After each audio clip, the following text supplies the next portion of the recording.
Le miracle de Benten de Lafcadio Hearn.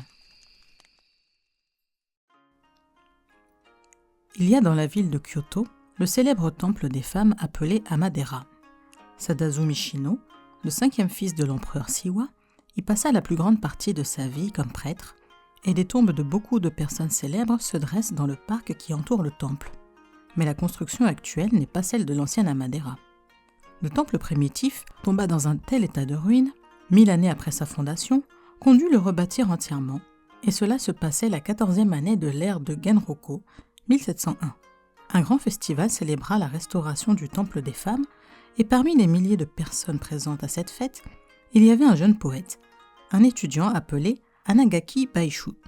Il se promena dans les jardins nouvellement dessinés, enchanté par tout ce qu'il voyait. Or, il parvint ainsi à une source où naguère il avait eu l'habitude de venir se désaltérer.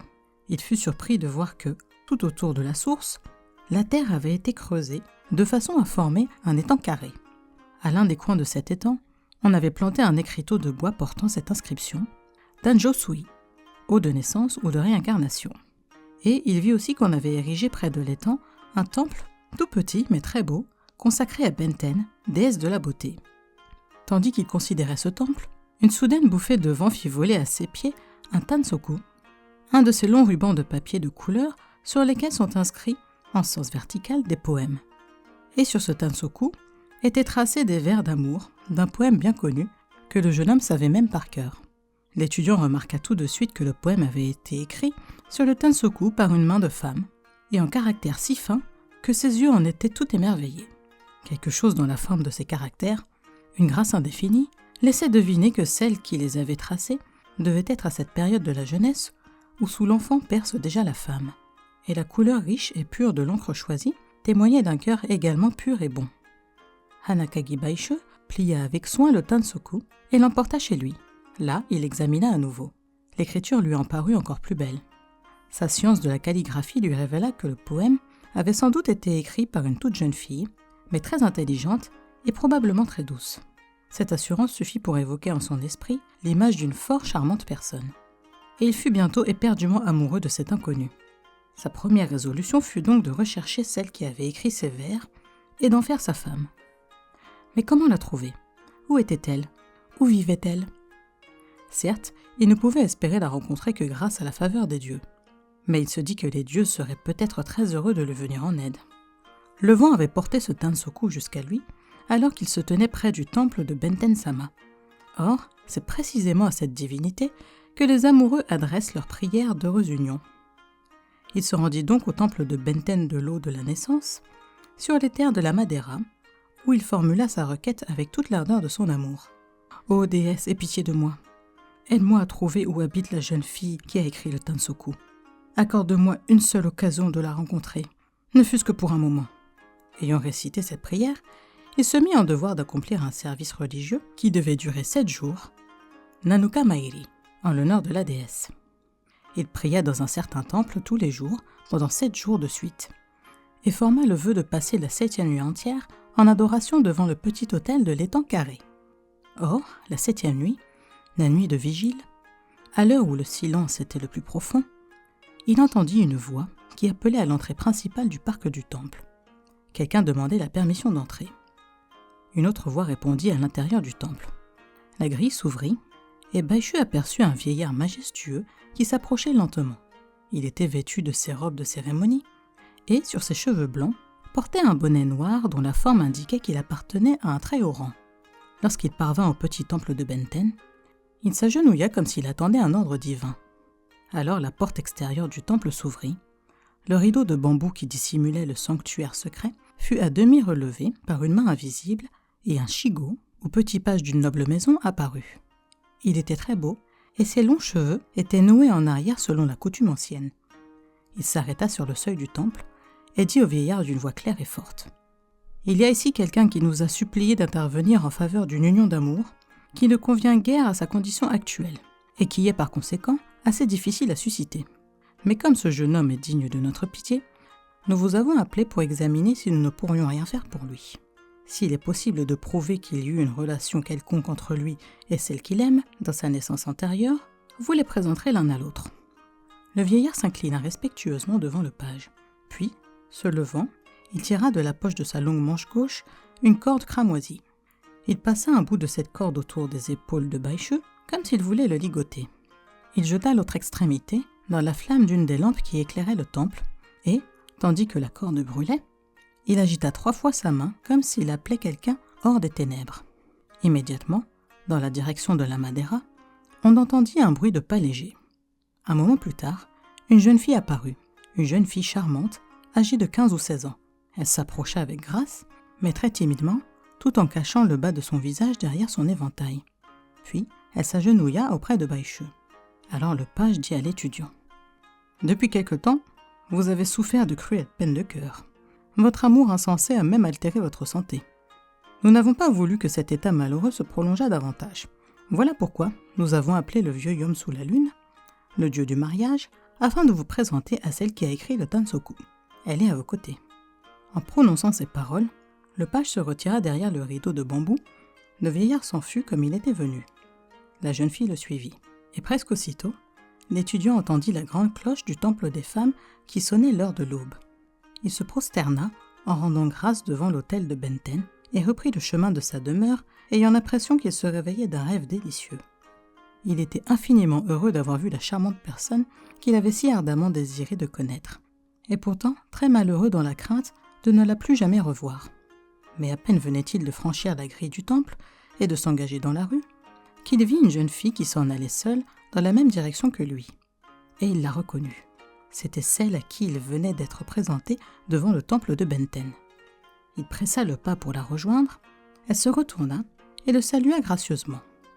Alors, pour la première fois, il osa lui parler. Elle lui répondit d'une voix dont la douceur le remplit de joie. Ils marchèrent côte à côte, en bavardant gaiement à travers les rues encore silencieuses. Ils arrivèrent ainsi devant la maison où vivait l'étudiant.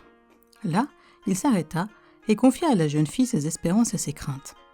Mais, souriante, elle lui demanda : « Ne savez-vous pas que j'ai été envoyée ici afin de devenir votre femme ?» Et elle entra dans sa demeure à ses côtés. Lorsqu'elle fut sa femme, elle l'enchanta au-dessus de toutes ses espérances par tout le charme de son cœur et de son esprit. Il trouva aussi en elle une femme beaucoup plus accomplie qu'il ne la croyait. Non seulement elle savait écrire merveilleusement, mais elle savait peindre de très beaux tableaux. Elle connaissait l'art d'arranger les fleurs, l'art de la broderie, l'art de la musique. Elle savait tisser et coudre. Et elle n'ignorait rien de l'art de tenir une maison. Les jeunes gens s'étaient rencontrés au début de l'automne. Ils vécurent ensemble jusqu'au commencement de la saison d'hiver. Rien pendant tout ce temps ne vint troubler la paix de leur bonheur. L'amour de Baïchou pour sa petite épouse ne faisait que croître à mesure que passait le temps. Pourtant, il demeurait étrangement ignorant de son histoire et ne savait rien de sa famille. Elle ne lui en avait jamais parlé, et il se disait que, puisque c'étaient les dieux qui la lui avaient donnée, il ne serait pas très courtois de l'interroger. Mais ni le dieu du mariage, ni qui que ce soit ne vint la réclamer comme il le craignait. Personne ne lui posa jamais de questions au sujet de sa femme, et les voisins, pour quelques raisons inexplicables, agissaient comme s'ils ne soupçonnaient même pas sa présence. Baïchou s'étonnait de tout cela. Mais d'autres surprises encore plus étranges l'attendaient. Un matin d'hiver, il passait dans un quartier de la ville un peu éloigné lorsqu'il entendit quelqu'un l'appeler très haut par son nom. Il se retourna et il vit un domestique qui lui faisait des signes du seuil d'une maison.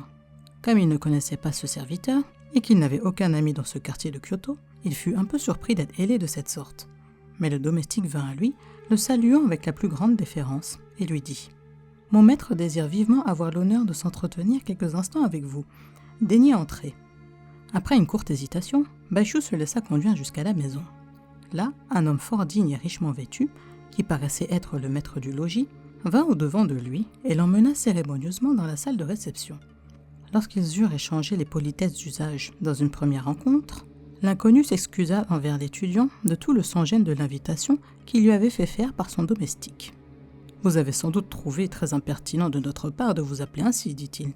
Mais vous nous pardonnerez peut-être notre impolitesse si je vous dis que j'ai agi ainsi sur une inspiration que je crois m'avoir été suggérée par la déesse Benten. Permettez-moi de vous expliquer ce dont il s'agit. J'ai une fille qui a environ 16 ans. Elle écrit passablement bien et elle possède d'autres qualités comme toutes les jeunes filles. Sa nature est celle de toutes les femmes. Nous désirons la rendre heureuse en lui trouvant un bon mari. Et nous avons supplié la déesse Benten de nous aider en cela.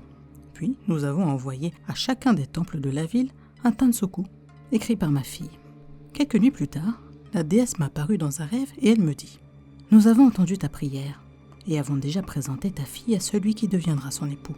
Il vous rendra visite dans le courant de l'hiver qui vient. » Je ne comprenais pas, d'après ces paroles, comment une présentation avait pu avoir lieu et j'éprouvais quelques doutes. Je pensais que ce rêve n'était peut-être qu'un rêve ordinaire sans grande signification. Mais hier soir encore, j'ai vu Benten-sama en songe et elle me dit « Demain, le jeune homme dont je vous ai parlé passera dans cette rue. Invitez-le à entrer dans votre maison et demandez-lui de devenir l'époux de votre fille. C'est un jeune homme excellent.